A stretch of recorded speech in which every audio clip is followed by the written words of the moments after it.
राष्ट्रवादीच्या वर्धापन दिनानिमित्तानं आयोजित मेळाव्यामध्ये नेत्यांनी पक्षाच्या ध्येय धोरणांवर चर्चा करणं अपेक्षित होतं, पण प्रत्यक्षात मात्र नेत्यांनी एकमेकांना कोपरखळ्या मारण्यात आणि एकमेकांची उणीधुणी काढण्यातच वेळ दवडल्याचं पाहायला मिळालं।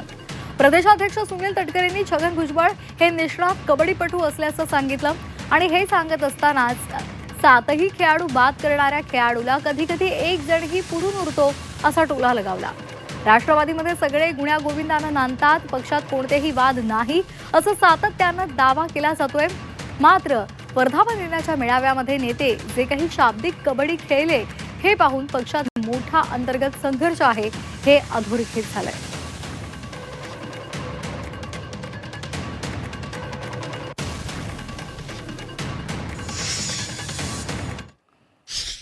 हे काय करत आले, एका वेळेला सातही बाद करत आले, एका वेळेला एक बाद करत आले आणि काही वेळेला काय होतं, एकच खेळाडू समोर राहतो आणि चढाई करून खेळाडू दमलेला असतो। पण चढाई काढायला असं वाटत असतं मी 7 जणांना एका वेळेला बाद केलेला आहे, आता एकटाच राहिला, मी परत किती दमला असलो तर ते एकट्याला घेऊन ये, पण तसं होत नाही। तो एकटा ज्याला परत जातो त्याला तो राहिलेला एवढा चतुर असतो की ते ह्याला परत पकडून ठेवतो आणि तो त्या ठिकाणी बाद होतो।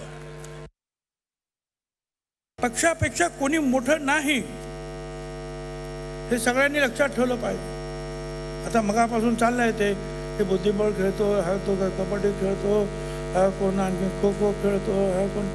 अरे बाबा, खेळात राजकारण आणू नका आणि राजकारणाचा खेळ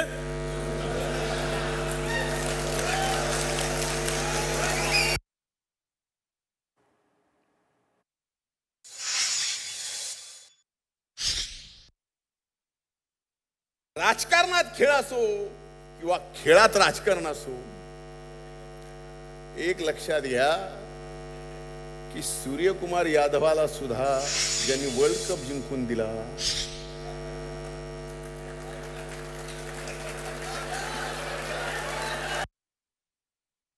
राष्ट्रवादी काँग्रेस पार्टीच्या तुम्ही जसं धनंजय मुंडेच्या भाषणामध्ये शेवटच्या कार्यकर्ता कोणी नॉट आउट राहिला नाही पाहिजे, धनंजय तुझा इशारा आम्हाला समजलेला आहे, ते असा काही ती चिंता करू नका।